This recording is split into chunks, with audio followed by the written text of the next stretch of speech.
February the 1st, 2021.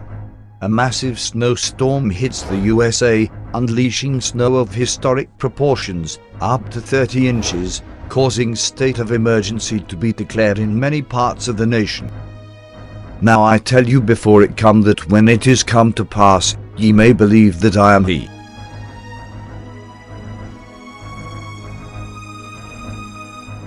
Prophecy. January the 12th, 2021, in a vision the Lord reveals a major snowstorm of historic proportion in the USA.